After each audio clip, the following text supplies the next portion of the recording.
Regarde, me dit. Tu vois, c'est la mer. Elle est venue se mettre là, tranquillement, voilà. Donc tu la vois ici, c'est. Donc elle est en train de couver ses œufs. C'est magnifique ce que je vois, quoi, tu vois. Ouais, un peu de courant d'air, ça va un peu, voilà. Voilà ici. Regarde. Avec un là maintenant, tu vois, j'ai fait une belle couverture là, tu vois, donc elle va se mettre là. Il y a un moment avec un petit courant d'air, on va la voir, voilà. Oh la belle. Donc on attend un peu. Voilà, regarde. Voilà, regarde comment c'est beau quoi. Elle reste là, elle va couver ses œufs. Moi je veux lui acheter des graines de tournesol. Elle va s'habituer à manger, voir que c'est son univers ici quoi. Je lui mettrai un peu les graines ici. Comme ça, elle mange, elle sait que son nid est là, et après, il y aura les petits-enfants, et quand les petits-enfants vont venir, elle va s'habituer à prendre des graines, manger, à les prendre aussi, faire sa survie, et revenir vers eux et les nourrir au bec. Et là, on pourra voir que ça va, ouais, elles vont grandir à partir de là, quoi.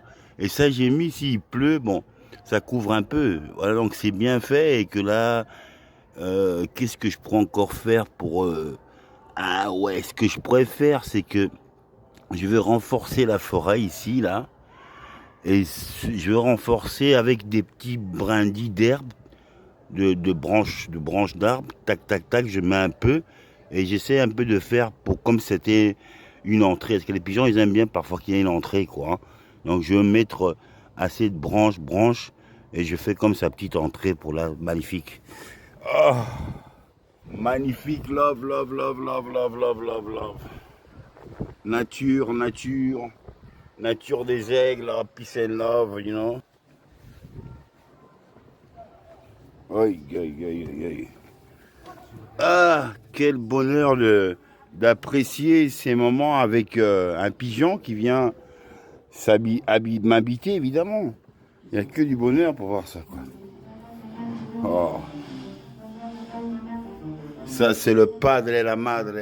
Jacques Brel n'a aucune envie de suivre la recommandation médicale. La padre, ah, ça c'est quand j'étais parti au Congo, ouais, je me rappelle.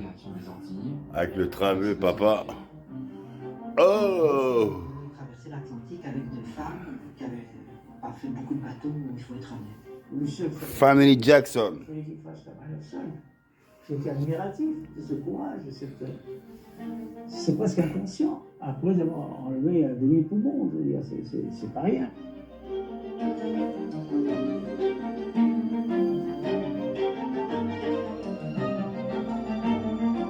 C'était quand même très suicidaire, avec lui qui se tenait encore très fort les côtes parce qu'il avait énormément souffert de l'opération. Il se dit, si je peux traverser l'Atlantique, c'est que je ne suis pas aussi malade qu'on veut peut-être bien me le dire. C'est quand même pour se rassurer lui-même.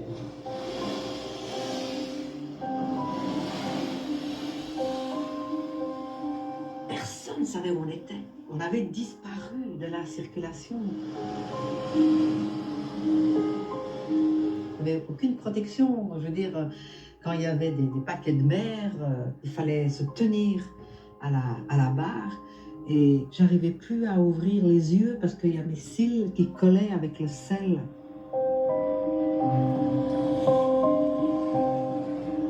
C'était pas facile parce que l'ambiance n'était pas extraordinaire. C'est-à-dire que ça devait être une belle aventure comme ça, mais il y a un binôme là qui est en train de se créer entre Jacques et Maddy où je n'ai absolument qu'une place. Après 27 jours de navigation éprouvante et un huis clos pesant, Jacques Brel prend une décision napiquaise.